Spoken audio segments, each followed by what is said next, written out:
Dans notre précédente cassette Rennes-le-Château, le grand mystère, nous avons essayé de cerner la Bessonnière, qui a marqué de son empreinte profonde, de façon étrange, son église, et puis le site de Rennes-le-Château, qui contient des éléments étranges aussi, mais qui s'embrouillent.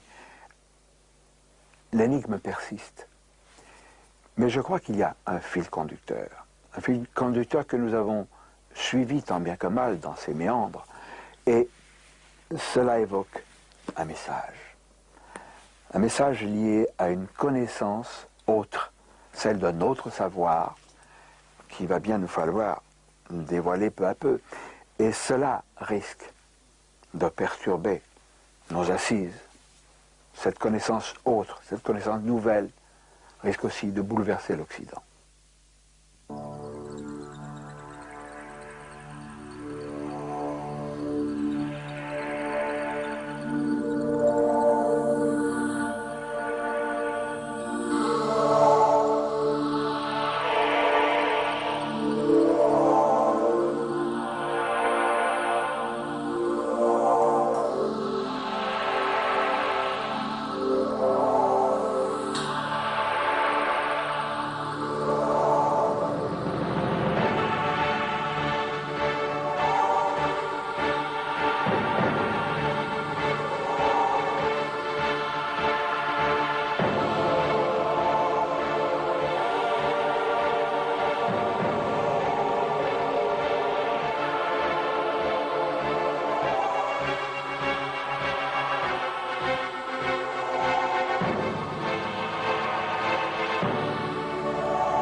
Béranger Saunière n'a pas agi seul.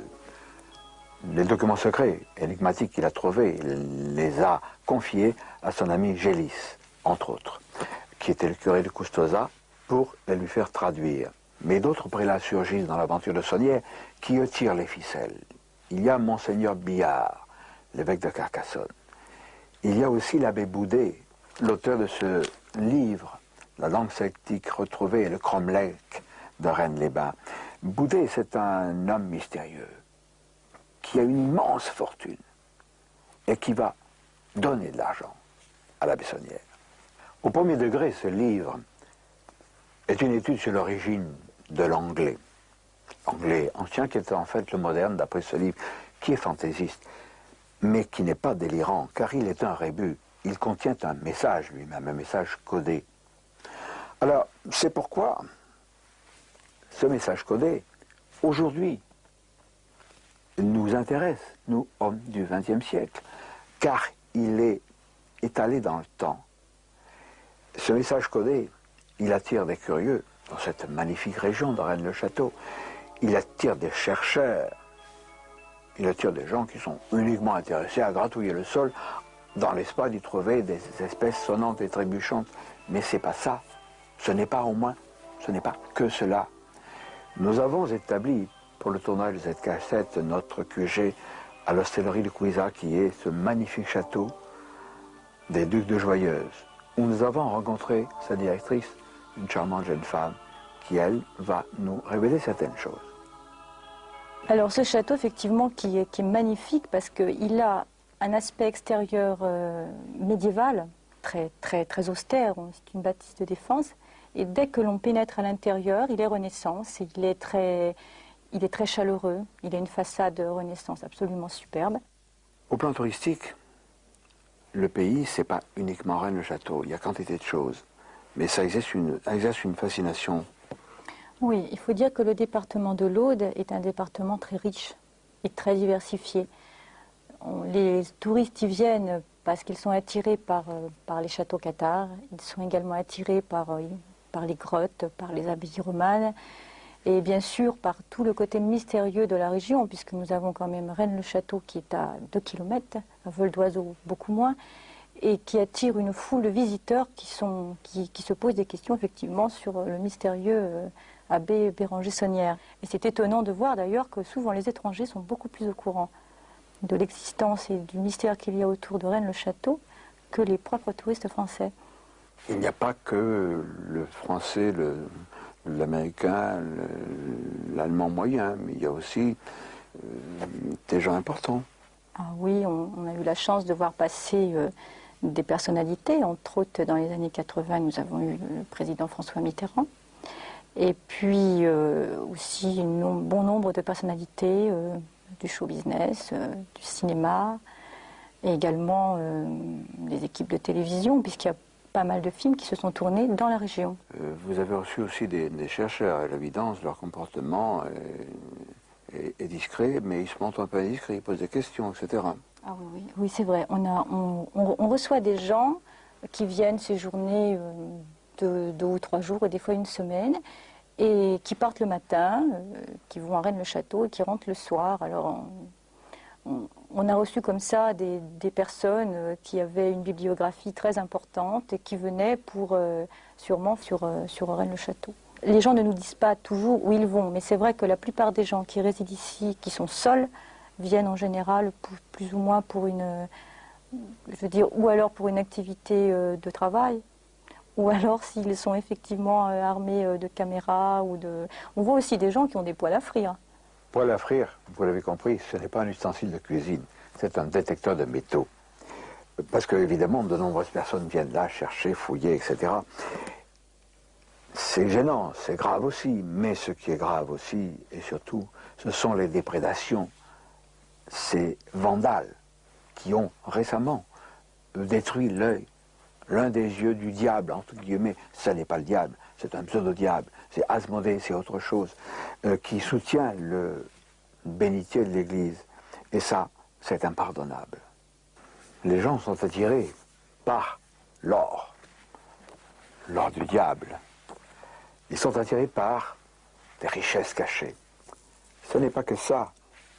Ce n'est pas que le trésor du temple de Salomon, puisque c'est de cela dont on peut penser qu'il s'agit. Il y a autre chose. Et Sonia Moreux, qui est la charmante libraire de Rennes-le-Château, va nous parler un peu de cette fascination qui attire des chercheurs qui tous ne sont pas désintéressés.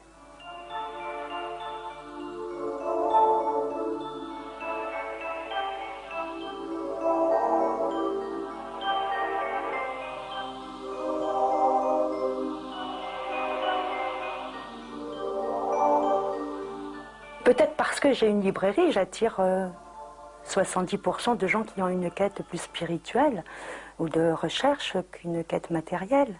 C'est vrai que je n'affiche pas de détecteur ou de boussole et de cartes comme ça. Sonia, parmi je crois qu'on peut dire au moins une bonne centaine d'ouvrages qui ont été consacrés à Rennes-le-Château, et vous en avez au moins, je sais pas, plus de la moitié ici. Est-ce que vous pourriez nous donner une idée du fond, non pas de chacun de ces ouvrages, mais l'orientation? Bon, on a parlé de trésor, espèce tournante, trébuchante, etc. Il y a peut-être autre chose. Faites-nous un petit panorama.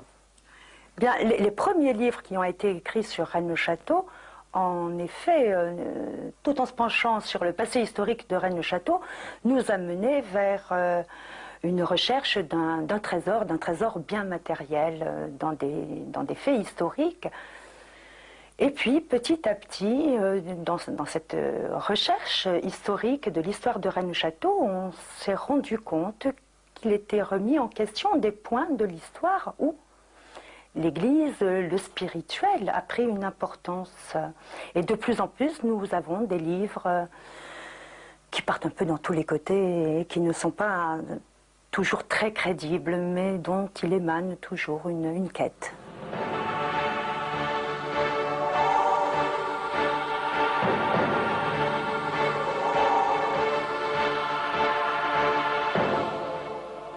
Une grande majorité d'ouvrages affirment que les énigmatiques constructions de la Buissonnière et les autres jalons laissés par les abbés Gélis et Boudet constituent un plan codé. La forme des bâtiments, leur emplacement et surtout l'étrange décoration de l'église. Tout cela serait des cartes ou des messages qui indiqueraient l'endroit où est enfoui un fabuleux trésor, celui du temple de Salomon. Ron Foutarque a publié chez De Vecchi ce livre sur la Kabbale et son interprétation. Ron Foutarque, qui est-ce? C'est André Lécossois. André Lécossois qui est un passionné, non seulement de Kabbale, mais de Kabbale phonétique. Et à travers la Kabbale phonétique, il va nous parler de certaines anomalies, de certaines étrangetés qu'il a relevées dans l'église de Rennes-le-Château, car c'est un passionné, lui aussi, bien sûr, de Rennes-le-Château et de ses énigmes. Nous sommes à Rennes-le-Château sur le chemin de ronde du domaine de la Bessonnière, où nous a accueilli aimablement M. Henri Bution. Il semble toujours extraordinaire que quelqu'un fasse des découvertes, mais il y a tellement d'arbres qui cachent la forêt. Moi, je suis rentré 50 fois dans cette église. Il y a des choses qui m'ont totalement échappé. Il semble que, là ou ailleurs, tu aies fait des découvertes. Peux-tu nous en parler? Tout à fait. Il y a en effet énormément de découvertes qui ont été faites. Toutes se rejoignent en fait. Je dirais que c'est un peu de multiples racines qui nourrissent le même tronc. Et chacun peut en fait découvrir sur le site même de Rennes-le-Château ce qu'on a envie d'y découvrir. Ceci dit, il y a aussi des choses tellement à la vue de tout le monde que justement personne ne les voit. Là, c'est véritablement l'arbre qui cache la forêt. Et ça, c'est tout à fait du style d'ailleurs de Boudet, Saunière et Gélis, où il est quand même recommandé en général dans les textes religieux, les textes bibliques, il est dit fréquemment qui a des yeux voit et qui a des oreilles entendent. Alors parmi les jalons que les prêtres ont bien voulu nous laisser, il y en a un qui est quand même assez extraordinaire, c'est la statue de saint Antoine de Padoue, où l'on voit saint Antoine porté par 4 anges, les 4 frères zélés, symbole là aussi éminent de la rose-croix. Et l'un de ces 4 anges, celui qui se trouve justement derrière la statue, est véritablement caché aux yeux du public qui pourrait regarder cette statue. Or, lorsqu'on examine particulièrement bien ces 4 anges, on se rend compte que les 3 anges visibles ont exactement la même tenue, la même forme et surtout le même port de tête. Ils regardent tous les 3 en face d'eux. Or, le plus étrange, c'est que le 4e ange, celui qui est donc caché, a lui la tête tournée de biais, il regarde quelque chose et en plus il a un genou dénudé. Là, évidemment, les symboles sont importants. Un genou découvert, aujourd'hui, dans certaines sociétés initiatiques, le récipiendaire, à un certain degré, a le genou découvert parce qu'il est considéré comme non pas ignorant, mais relativement profane et qui va recevoir un enseignement. Voilà, exactement. Et là, on est d'autant plus conforté dans notre recherche, c'est que, étymologiquement, enseignement signifie être dans les signes. À nous de décrypter les messages codés. Alors, ce qu'il faut quand même souligner, c'est que ce ne sont pas des découvertes qui permettent tout de suite d'aller vers un trésor tant philosophique que matériel. Ce sont simplement des jalons qui sont véritablement des indices et qui permettent de relancer l'affaire, surtout qui nous indiquent qu'on est sur la bonne voie. Là, ce coup-ci, enfin, on est sur la bonne voie.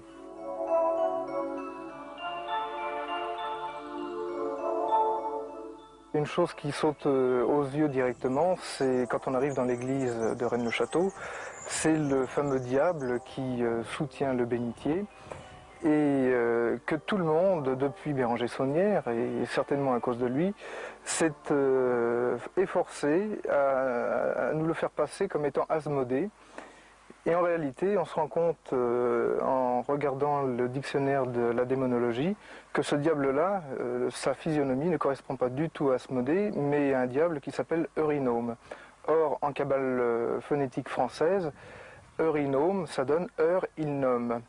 Et c'est un jalon supplémentaire qui nous amène directement sur la tour Magdala, puisqu'on sait, là, les documents et les premiers devis des entrepreneurs contactés par Béranger Saunière le prouvent. Béranger Saunière avait l'intention de nommer la tour Magdala la tour de l'horloge. Et là, toujours en cabale phonétique française, l'horloge, ça veut dire ici l'horloge. Il est intéressant de noter que la petite tour, accolée comme une échauguette à la tour Magdala, comporte 12 créneaux, comme les 12 heures d'une horloge. Ce codage kabbalistique, a une signification.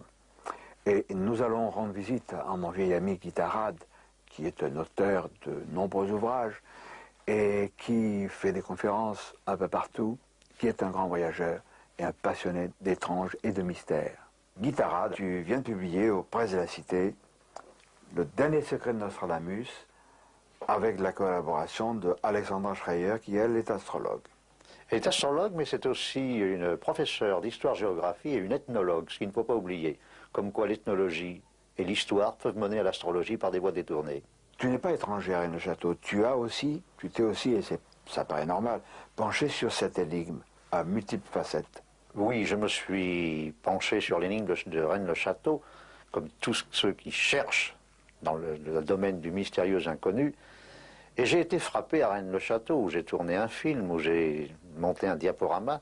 J'ai été frappé par la décoration de cette église Marie-Madeleine, cette église qui ressemble beaucoup, je dirais, dans son décorum, aux chapelles peintes que nous retrouvons en Provence et qui nous ont été léguées par l'ordre des Antonins. On a l'impression que toute la décoration de l'église de Rennes-le-Château n'intéresse pas un trésor matériel, mais beaucoup plus quelque chose de beaucoup plus subtil, c'est-à-dire une connaissance totalement disparue aujourd'hui sur l'alchimie. Quand on rentre dans cette église, différents éléments nous amènent sur une piste, et nous recoupons toujours cette piste qui est celle des Antonins, cet ordre d'hospitalier qui est arrivé en France en 1090 et qui avait derrière lui un savoir et une connaissance hérité de l'ancienne Égypte. Sur le mont Fleury, sur la montagne des Béatitudes qui se trouve dans le fond de l'église, on découvre un personnage qui est torse nu et qui s'appuie sur une béquille. Or, le symbole de la béquille, ce symbole du tau, c'est un symbole qui nous est familier parce que lorsque nous avons fait nos enquêtes sur toutes les anciennes chapelles des Antonins dans notre région, notamment dans les Alpes-Maritimes et en Provence, nous retrouvons toujours ce symbole qui revient comme un leitmotiv. Le tau, c'est le symbole de la connaissance parfaite et il est toujours dissimulé dans les peintures alchimiques que nous ont léguées les Antonins, parce que les Antonins étaient des alchimistes, comme la preuve de leur savoir et la preuve de leur connaissance. Et alors, à Rennes-le-Château, est-ce qu'on peut là aussi parler d'un codage alchimique? Et bien sûr, il y a un codage alchimique à Rennes-le-Château. Et c'est peut-être pour ça qu'il faut revoir totalement cette église. Quand on rentre, nous avons Asmodée, le gardien des trésors du temple de Salomon, moi je veux bien, qui représente le diable. Et juste au-dessus de lui, il y a ces 4 personnages avec la citation qui est en dessous, par ce signe, tu le vaincras. Or, dans l'iconographie chrétienne, le seul saint que nous connaissions qui ait véritablement été tenté et qui a fait la joie de tous les peintres, et là je pense à Jérôme Bosch, eh bien c'est saint Antoine, la tentation de saint Antoine.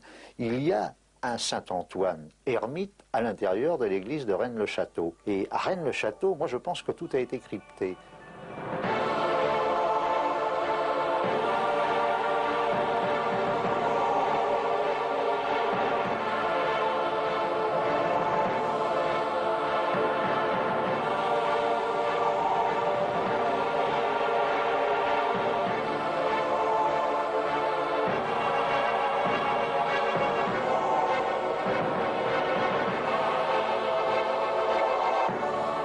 Tout comme l'alchimie avait deux possibilités, 2 voies, ça a été une double voie. Il y avait le piège, c'est-à-dire l'or, et la transmutation des métaux, qui permettait une première sélection naturelle. Toutes les personnes intéressées par cet aspect matériel de la chose s'orientaient évidemment vers ce côté-là, mais il y avait l'autre côté, l'alchimie spirituelle, qui amenait là, des personnes qui faisaient des recherches, je dirais, désintéressées, en tout cas sur le plan matériel. Or, l'histoire de Rennes-le-Château est exactement basée sur les mêmes conditions, c'est-à-dire il y a une histoire de trésors en monnaie sonnante et trébuchante, et il y a aussi une histoire spirituelle qui, elle, est nettement plus importante. Et je dirais que l'affaire de l'or de Rennes-le-Château cache l'autre histoire qui est bien plus terrible et en même temps tellement plus importante pour l'histoire de l'humanité dans sa globalité.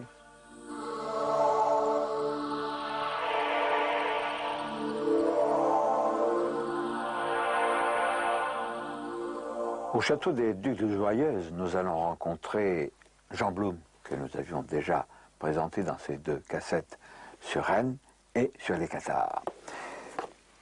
Jean Blum va nous exposer certaines de ses vues qui nous paraissent pertinentes sur cet autre savoir, car il n'y a pas, je le répète, que l'or à Rennes-le-Château. Il y a autre chose.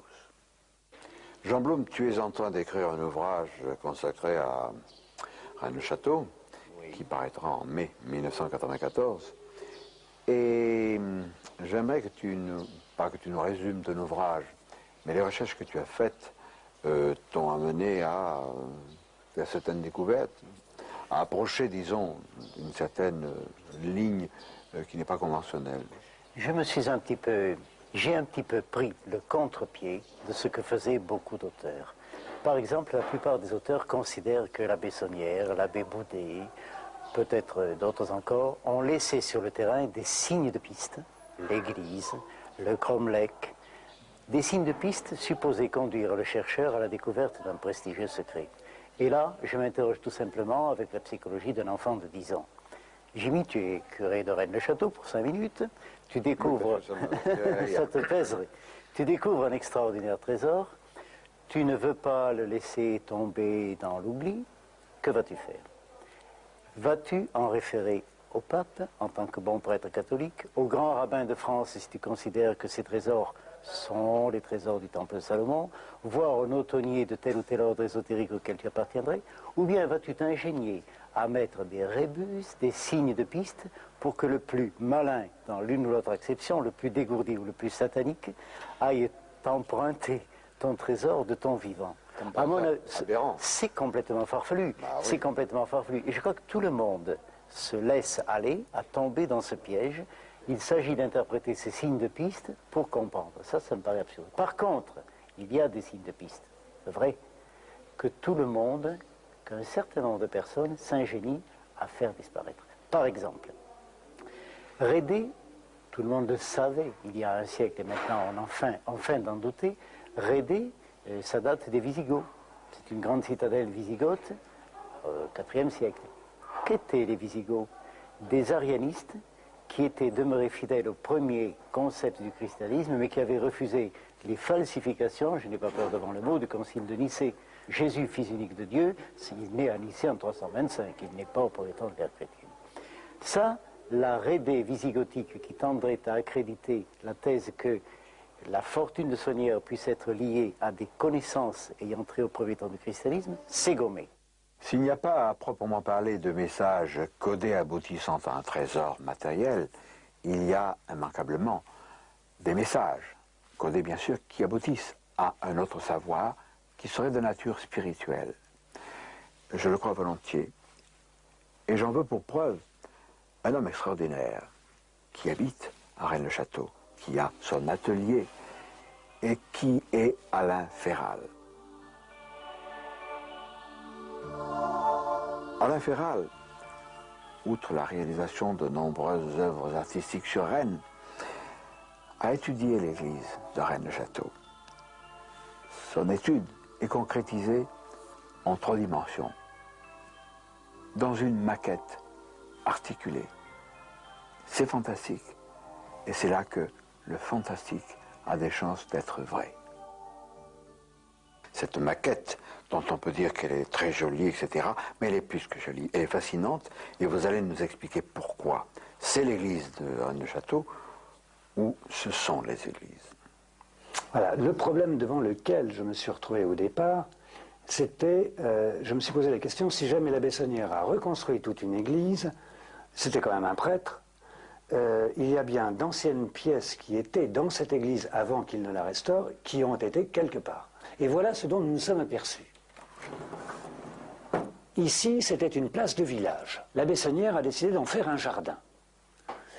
Si on relève bien au centimètre près tous les plans d'architecture de ce jardin, on s'aperçoit, en suivant les murets, que l'abbé Saunière a construit un serret contre l'église qu'il allait restaurer, et je dis bien au centimètre près, exactement le plan d'une seconde église accolée. Mais en plein air. Et en plein air. Alors, non seulement en plein air, mais lorsqu'on regarde après les détails, l'abbé Saunière a mis ici un pilier qui était l'ancien pilier de son hôtel. Il y a fait graver pénitence et il l'a mis exactement en front de l'endroit où 5 ans plus tard, il va installer son confessionnal où on fait pénitence. La dalle des chevaliers qu'il installe dans son jardin au pied du calvaire, il l'avait trouvée à cet emplacement au centre du chœur où il installera l'autel. Et l'autel, si on regarde bien, et là vous allez me permettre de retourner très rapidement la maquette, à la place de l'autel, il avait installé ici, toujours 5 ans avant, le calvaire. Donc une seconde église avec les pièces principales et l'emplacement de ces pièces figurait dans la nouvelle. Il avait installé toutes ces anciennes pièces dans ce qu'on pourrait appeler le plan d'une église en plein air. C'est une véritable réplique. C'est une véritable réplique. Et je vous dis vraiment au centimètre près. Qu'avait voulu faire la Bessonnière? On va aller plus loin. Ce pilier qui représente une croix et l'alpha et l'oméga, qui sont les symboles du Christ, pour un curé, c'est tout de même assez curieux, il le met à l'envers. Il le retourne. On suit exactement la nef de cette église extérieure, nous arrivons à la dalle des chevaliers. Il l'avait trouvée face contre le ciel, il va la mettre ici, face au ciel, à l'envers. Ce qui fait que d'ailleurs le musée lapidaire de Carcassonne la gardera pendant 20 ans pour la protéger. Ensuite, nous regardons le calvaire qu'il met exactement à la place de l'autel. Si nous regardons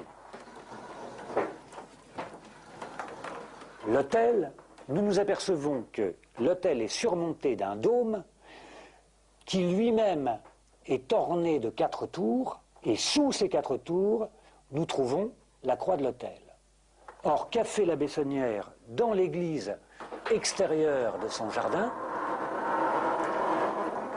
Il a construit la croix sur un socle, et aux surprises, ce socle est sculpté à chaque angle d'une tour, 4 tours. La croix ici est sur 4 tours, la croix dans l'église est sous 4 tours. Toujours cette réplique. Voilà, toujours même réplique, mais dont chaque pièce a été placée à l'envers. Église encastrée, exactement le même plan, au centimètre près, mais chaque pièce a été placée à l'envers. Une autre église, cela signifierait que la Bessonnière a découvert une autre vérité sur l'église. Une autre vérité qui intéresse fatalement le Christ. Et il semblerait bien que le Christ a pu avoir une autre histoire qui a été voilée. Un chercheur qui a tenu à garder l'anonymat, nous l'avons donc baptisé en latin Nemo, personne, ce chercheur nous a confié que presque toute l'église de Rennes était contenue dans la station 1 de l'église. Que voyons-nous? Le Christ, bien sûr, mais surtout un voile que l'on lève et légèrement caché apparaît une tour. Cette tour a sûrement son importance. Alain Ferral nous parle de l'importance justement des tours dans les constructions de la Bessonnière. Maintenant, nous allons suivre la Bessonnière jusqu'à l'endroit où peut-être il voulait nous mener, l'autel. Le calvaire mis à la place de l'autel dans cette église extérieure. Le pilier mis à la place du confessionnal, toujours dans cette église extérieure, et le confessionnal de cette église intérieure se retrouvent aux 4 angles d'un carré parfait. Si ce carré parfait était un jeu d'échecs, chacune de ces 4 pièces serait à la place d'une tour. Or, nous regardons maintenant, je redéveloppe de nouveau l'église, nous allons nous apercevoir que chacune de ces pièces, le calvaire a sur son socle les 4 tours d'un jeu d'échecs. Il se trouve à la place d'une tour. Le pilier a comme dôme un petit dôme avec 4 tours. Il se trouve à la place d'une tour sur un jeu d'échecs. L'autel se retrouve avec un dôme où il y a 4 tours au-dessus de la croix, à la place d'une tour du jeu d'échecs, et la 4e tour du jeu d'échecs, le confessionnal, qui lui-même est crénelé comme une tour d'échecs. Et ces 4 pièces se retrouvent aux 4 angles, parfaitement de ce qui pourrait être, et je dis bien de ce qui pourrait être, un jeu d'échecs. Est-ce que vous avez vu le domaine de la Bessonnière? Le domaine de la Bessonnière est un carré parfait de 32 mètres de côté. Nous allons aller plus loin. Vous avez 2 feuillets ici, qui sont les 2 feuillets représentant les plans des 2 tours qui sont dans le parc de la Bessonnière. Une tour, celle de gauche, qui s'appelle la tour Magdala, est une tour en pierre, close et fermée sans lumière. Elle a au sol un jeu d'échecs. Son dallage comporte 64 cases, 64 fois le même motif. C'est un jeu d'échecs parfait. Et si nous montons en haut de la tour Magdala, nous avons une petite échauguette, une petite tourelle qui fait 22 marches et qui monte en l'air. Elle est à l'angle du parc qui, sur un jeu d'échecs, serait la place d'une tour. En face de l'autre côté, puisque nous allons aller dans les doubles à l'endroit et à l'envers, nous avons une autre tour. Elle est en vert. Elle est en pleine lumière. Elle a, elle aussi, un jeu d'échecs comme dallage. Et à elle aussi, elle a une petite tourelle de 22 marches aussi, mais qui descendent sous terre. Vous avez donc dans le domaine de la Bessonnière, qui est construit comme un jeu d'échecs, une tour à la place de la tour d'un jeu d'échecs qui est à l'endroit, fermée en pierre, et une tour en verre qui, elle, est à l'envers. Chez la Bessonnière, il y a toujours un principe qui est très très curieux, c'est il y a toujours un double dont l'un est à l'endroit et l'autre est à l'envers. Nous avons vu que les tours sont omniprésentes dans le domaine de Sonnières. La présence d'une tour dans la station 1 signale donc son importance. Or, en plus de la tour, on note un voile qui s'élève.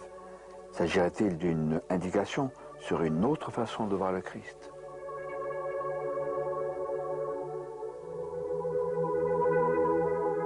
Lorsque Sonnières est près de sa mort, il est frappé d'une congestion cérébrale ou d'une crise cardiaque, peu importe. Il lui reste une petite semaine à vivre.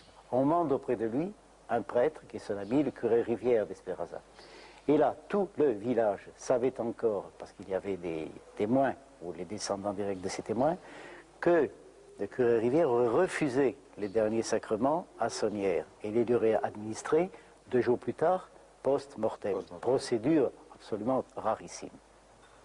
Mais alors, Gérard de Sède écrit par exemple, à peu près, je ne citais pas dans le texte, quels abîmes de noirceur Rivière aurait-il découvert en l'âme de Sonnières? Aurait-il vu là un de ces murs devant lesquels la mansuétude divine elle-même se casse les ailes? Mais ça ne se passe pas comme ça. On refuse les sacrements à quiconque tient bon sur une apostasie, une hérésie. Ça, c'est un signe de piste très net qui nous remet dans l'optique d'un Sonnières ayant eu connaissance de secrets, probablement ayant trait à la vérité quant à la geste de Jésus, et éventuellement quant à la descendance de Jésus, c'est possible ces choses-là. Mais en tout cas d'un Sonnières très croyant, mais pas très croyant dans les... Me pardonnes-tu un mot entre guillemets? Tout à fait. Dans les momeries, fermez les guillemets, comme nous apprend au catéchisme. Il s'agirait donc de la lignée davidique du Christ. Pourquoi davidique? Parce que le Christ descend de David, bien sûr. Alors, envisager que le Christ ait pu être marié, évidemment, ça va donner des boutons. À certains, et même à beaucoup. Moi, ça ne me choque pas du tout. N'a-t-il pas dit croissez et multipliez? Pour les autres? Mais il était un exemple tellement extraordinaire qu'il a marqué de son empreinte la terre entière. Sa destinée exceptionnelle n'en est pas amoindrie. Et cette lignée, elle existe sûrement. Un jour peut-être en aurons-nous la preuve. Alors si la Bessonnière et ses amis, Gélis, Boudet,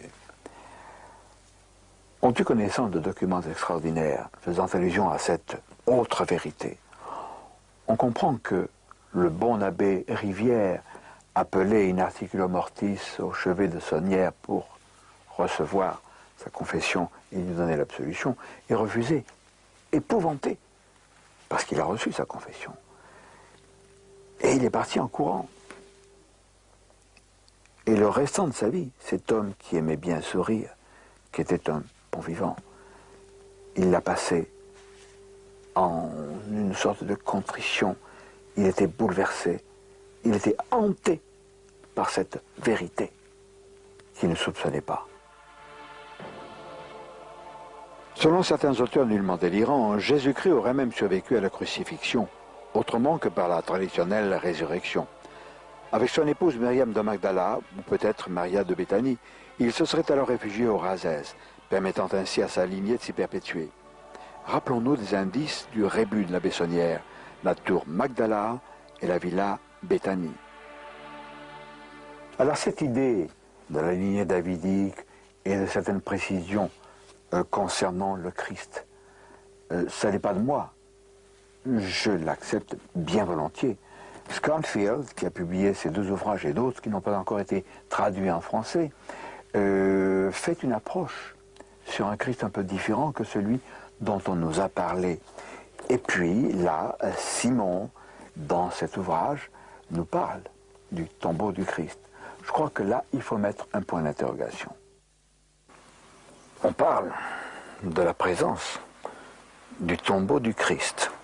Est-ce que tes recherches t'ont porté aussi vers cette orientation? Tout à fait. C'est-à-dire que moi, je vais revenir un peu à l'avant du problème, toujours en utilisant la Kabbale française, la Kabbale phonétique française, qui est une véritable science traditionnelle, je le dis bien. Et moi, je remarque une chose déjà, à propos du tombeau du Christ, c'est l'anagramme parfait de tombeau, c'est beau mot. Et ça veut dire que bon, c'est un rapprochement à faire avec le verbe, avec un V majuscule dont il est parlé dans la Bible à longueur de page. Quant à la résurrection du Christ, je crois que c'est avant tout une résurrection symbolique. Ressuscité, il y a les mots ressuscité, susciter à nouveau. Ça me paraît infiniment plus important. Et par contre, il est certain aussi que ce message symbolique qui a été entreposé, déposé à Rennes-le-Château, c'est plus que certain qu'il y a un fond de réalité là-dessus. Alors mes recherches m'ont amené en effet à être sur une piste. Ceci dit, il faut avoir l'honnêteté de dire que ce n'est pas moi qui suis au maximum de la piste, à la limite plutôt de la piste. C'est une personne qui pour l'instant ne souhaite pas donner son nom. Ce chercheur anonyme, Nemo, nous l'avons rencontré. C'est lui qui nous avait indiqué la station 1 dans l'église. Il nous a confié d'autres éléments. Il nous a ainsi permis de voir le missel de l'abbé Boudet, écrit par Monseigneur Billard.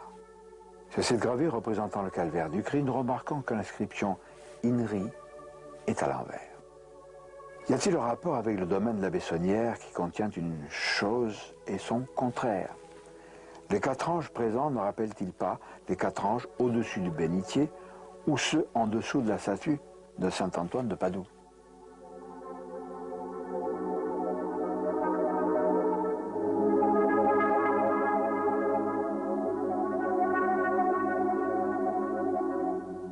Dans une église de Limoux, nous pouvons voir ce tableau étonnant qui peut être interprété de la façon suivante. D'un côté le Christ en croix, et de l'autre son épouse, Marie-Madeleine, Maria de Magdala, tenant leur fils. N'oublions pas que l'église de Sonnières est dédiée à Marie-Madeleine. Au milieu, un ecclésiastique genou à terre qui semble dire « je ne comprends pas ». Et enfin, au fond, un paysage avec de nouveau une tour.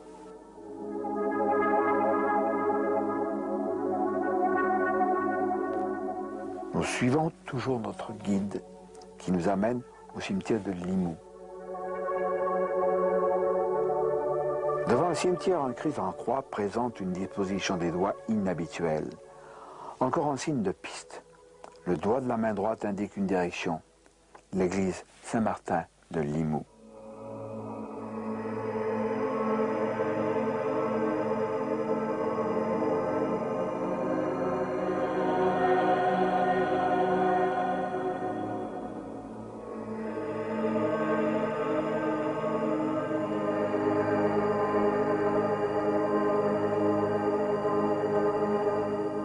Tout d'abord, on remarque la présence de nombreux symboles maçonniques. Il y a surtout ce vitrail représentant le mariage du Christ. En haut du vitrail, un agneau symbolise le Christ, l'Agnus Dei. À droite et à gauche, les agneaux symbolisent sa descendance. Cette idée de descendance est reprise dans un autre vitrail. On voit Jésus donnant une hostie à Marie-Madeleine. La signification cachée de ce geste est « je te donne un enfant ». Et l'inscription « femme, voilà notre fils » renforce cette interprétation. Revenons au vitrail du mariage du Christ. En bas de celui-ci, nous avons à droite le symbole de la chrétienté. À gauche, celui de l'autre savoir. Cette division est confirmée par les 2 vitraux entourant le mariage du Christ. Le vitrail de droite représente l'église classique. Le vitrail de gauche, celui de l'autre sabbat, représente les cathares persécutés et les juifs, les hérétiques donc aux yeux de Rome.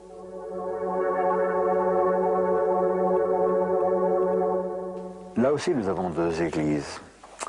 Les juifs furent nombreux à s'installer dans le Razed, dans cette région. On peut penser qu'ils furent nombreux à suivre le Christ pour venir se réfugier justement dans le sud de la France. Et qu'étaient-ils ces juifs, sinon les premiers chrétiens véritables? Leur présence est d'ailleurs attestée par d'immenses étoiles de David dans l'église de Saint-Martin de Limoux. Ces étoiles de David, ces Maghem David, nous les retrouvons dans les magnifiques vestiges de l'abbaye d'Alette. Et là, s'amorce une piste intéressante que nous allons suivre. Bien, disons que la cathédrale d'Alette, qui est vraiment terriblement en ruine, est le souvenir d'un passé très marqué par la religion ici dans la région.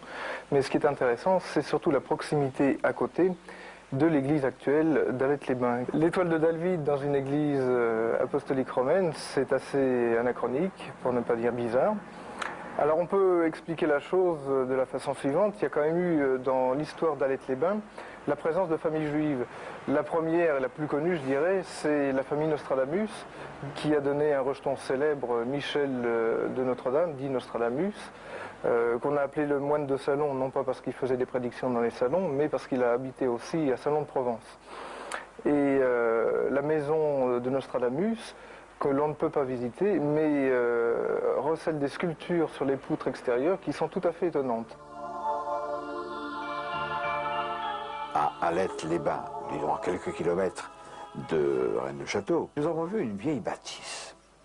Une vieille bâtisse qui est attribuée à la famille de Nostradamus. Toi qui viens d'écrire cet ouvrage extraordinaire, Le dernier secret de Nostradamus, explique-nous un peu la corrélation qui peut exister. Mais moi je crois que ce n'est pas du tout une corrélation, c'est un vestige, car Nostradamus était un docteur. On sait qu'au moment où la Provence a été frappée par une épidémie de peste, Nostradamus s'est terriblement investi et qu'il a traversé toute cette région que tu viens de citer, il est remonté jusqu'à Toulouse, où il a soigné les pestiférés et où il obtenait des résultats très étonnants. Nostradamus est un personnage, à double visage. C'était à la fois le scientifique, puisqu'il était médecin, qui a lutté contre les maladies terribles qui sévissaient à son époque, mais c'était aussi un initié qui détenait les clés d'un savoir. Et nous venons d'évoquer Rennes-le-Château, où l'église a été codée, où tout l'environnement topographique et géographique du lieu a été codé. L'abbé Boudet a eu un livre qui a été, je dirais, mis à l'index et brûlé par l'église, et ce livre s'appelait Lazare. Comment s'appelait la maison de l'abbé Béranger Saunière à Rennes-le-Château? La villa Béthanie. Or, où se trouve le tombeau de Lazare? Eh bien, il se trouve à Béthanie, tout simplement. Alors là, je crois qu'il y a un travail à faire.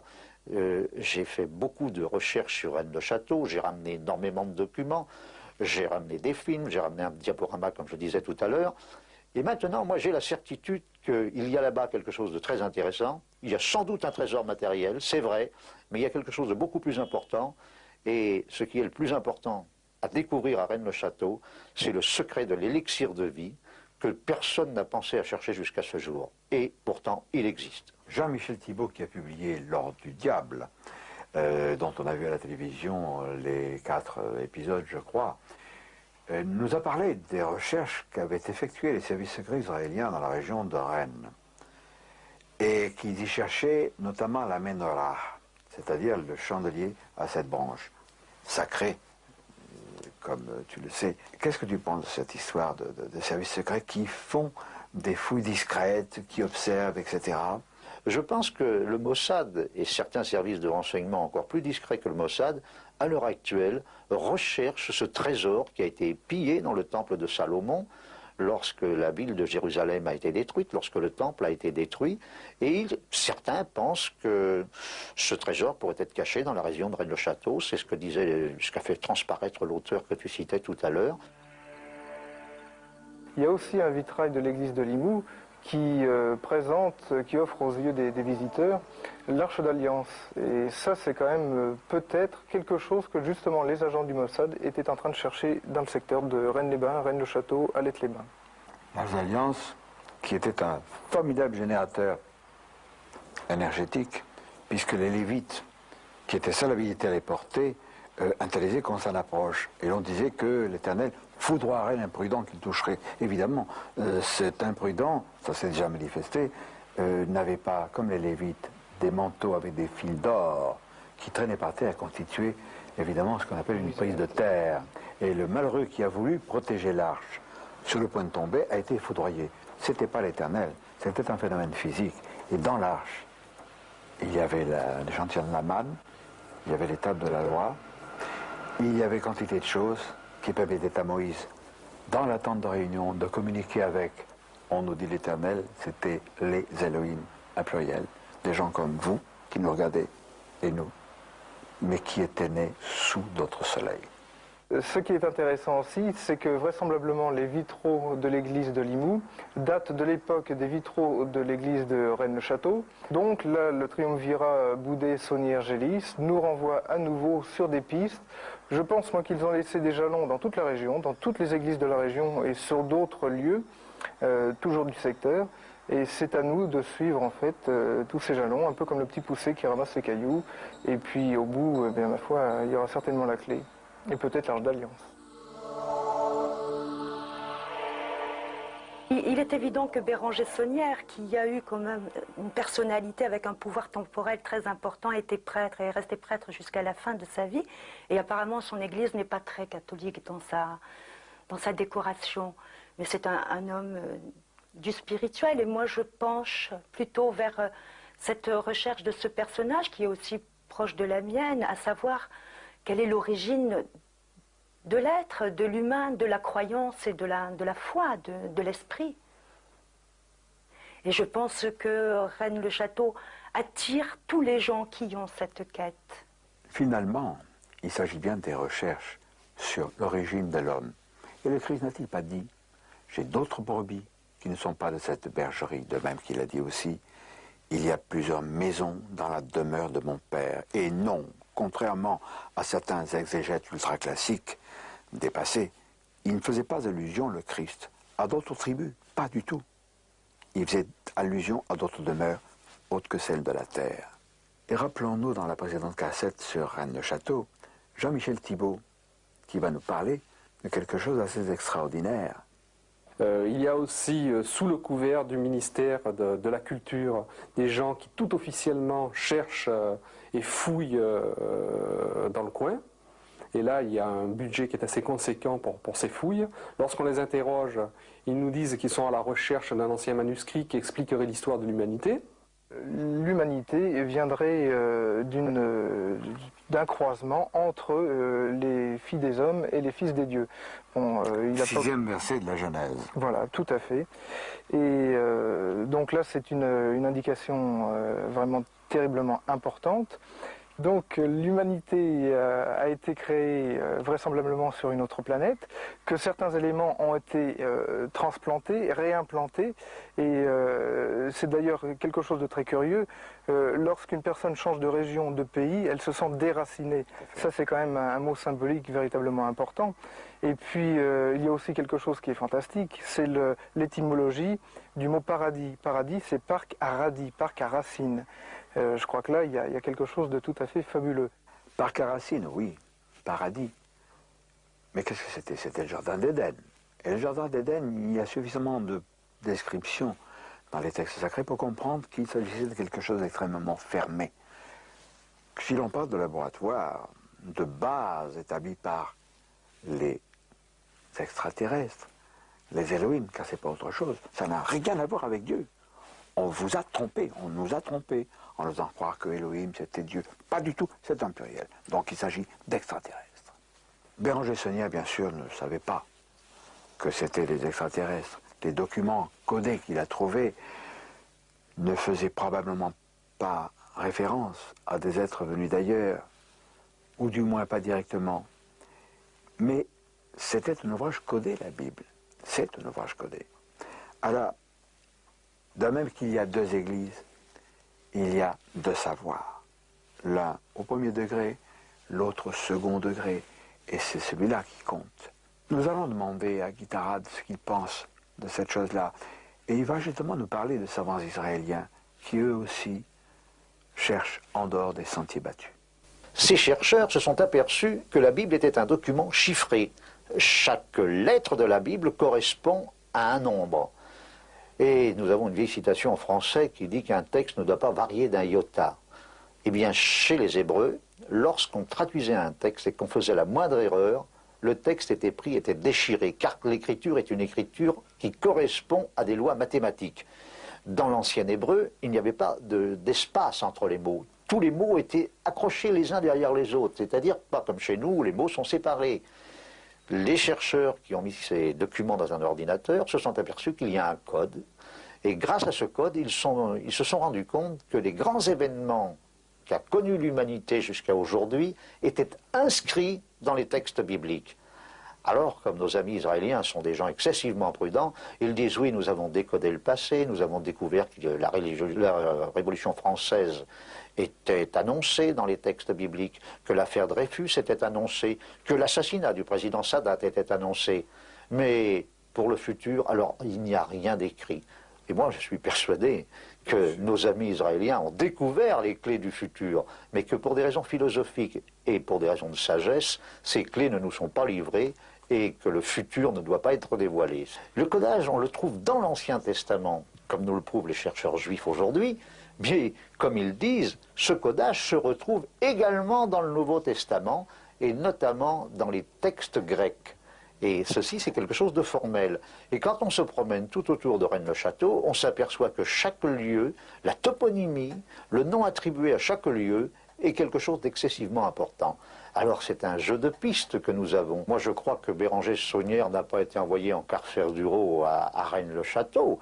Il est parti missionner pour véritablement faire des recherches dans cette église, mais là il a fait un travail énorme, et on s'aperçoit que lorsque Béranger Saunière monte pour la première fois à Paris, il y monte avec la bénédiction de l'évêque de Toulouse, et sur les recommandations de celui-ci, il rencontre les plus grands chercheurs de son époque. Et là, Béranger Saunière est missionné par l'église, moi je pense. Plus tard, les hommes ayant changé, l'évêque de Toulouse étant décédé et remplacé par un de ses confrères, Béranger Saunière tombe en disgrâce parce que le secret qui était partagé entre les deux hommes a totalement été effacé de la mémoire collective. L'affaire de Rennes-le-Château est une émergence de la lutte une lutte âpre entre des sociétés secrètes, l'une ou les unes souhaitant transmettre un autre savoir, même en le voilant au passage, et d'autres cherchant au contraire à l'occulter. Saunière s'est trouvé au milieu de cette conflagration qui ne fait pas toujours des étincelles, mais que l'on retrouve même à travers les millénaires. Oui, là on tombe encore sur un coup d'histoire d'espionnage, de contre-espionnage.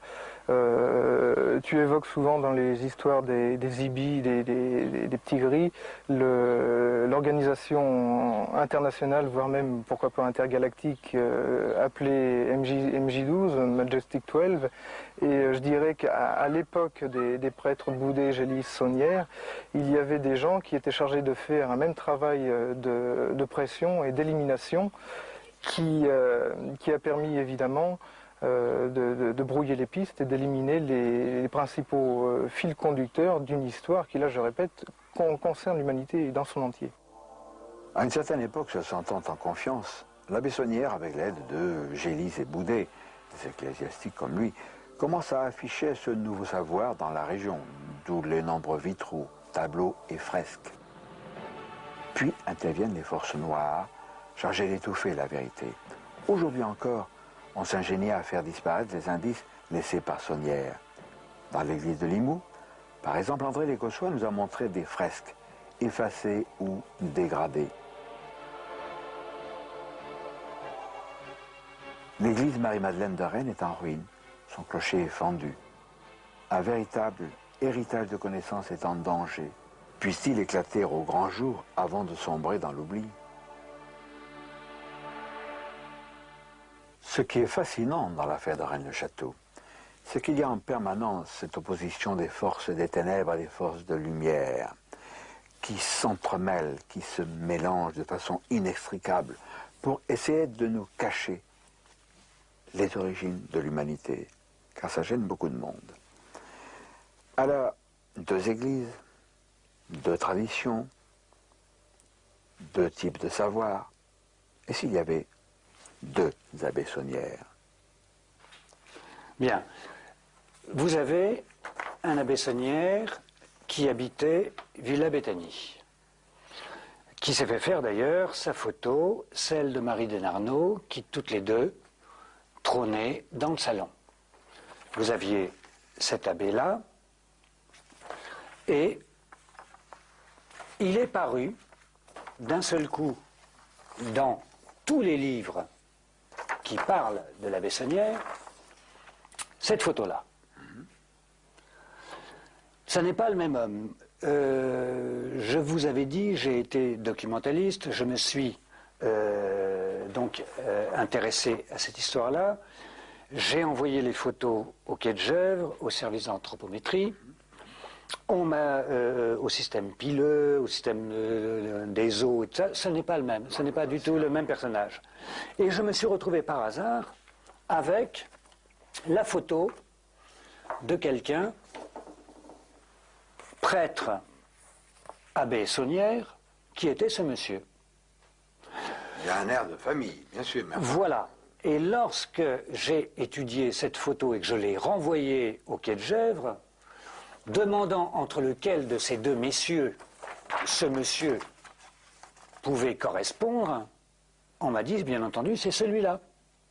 Système pile. Or, retournant la photo, je vois Alfred Saunière, 1884. Ce qui fait que vous avez depuis environ, je ne sais pas, une trentaine d'années, la photo de l'abbé Béranger Saunière, qui porte tout simplement l'empreinte du visage de son frère.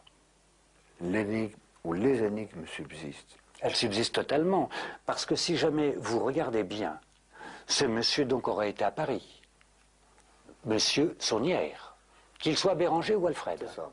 Il aurait donc connu Emma Calvé, ce que tout le monde demande, il aurait connu Jules Bois, il aurait connu les Rose-Croix, et lorsque nous approfondissons plus, en intériorisant un peu plus cette histoire d'église extérieure, nous nous apercevons qu'elle a été construite.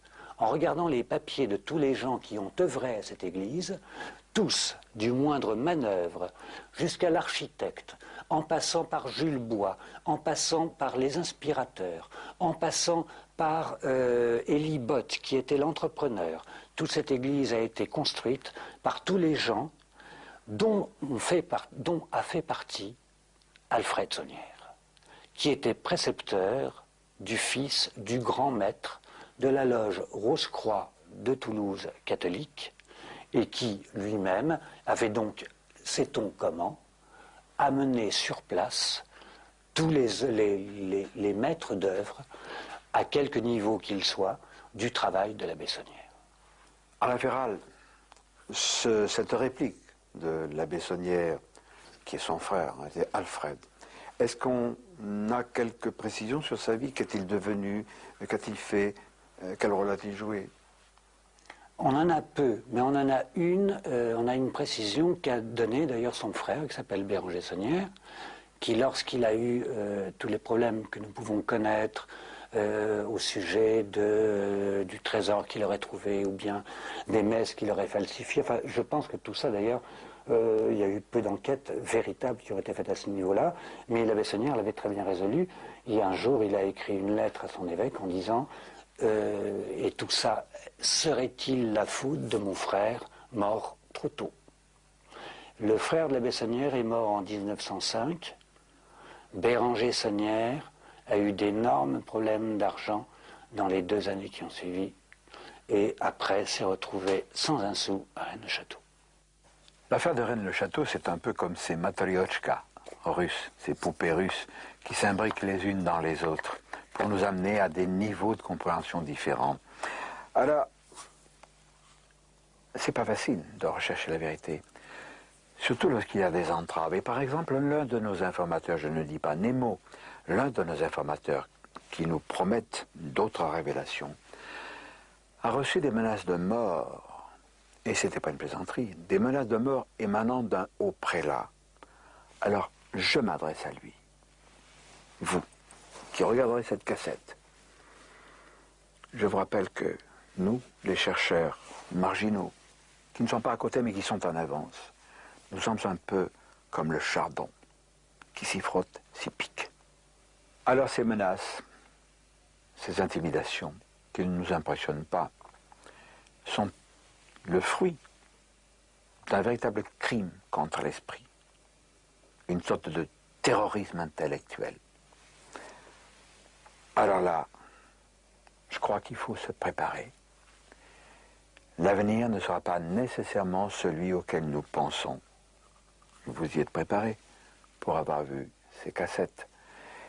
Néanmoins, je vous rappelle ce qu'avait dit mon vieil ami Aimé Michel, mort en 1993, à propos du public berné par les vues officielles, berné par la science officielle, berné par d'authentiques canailles qui entretiennent l'obscurantisme. C'était rien. Le jour où la vérité va éclater sur l'authenticité de nos visiteurs, en tant qu'êtres venus d'ailleurs, et qui ne sont pas étrangers à nos origines, savez-vous ce que cela va déclencher chez les humains? Aimé Michel l'a dit, un véritable Hiroshima psychique. Alors vous, amis, préparez-vous quand même et faites-le savoir.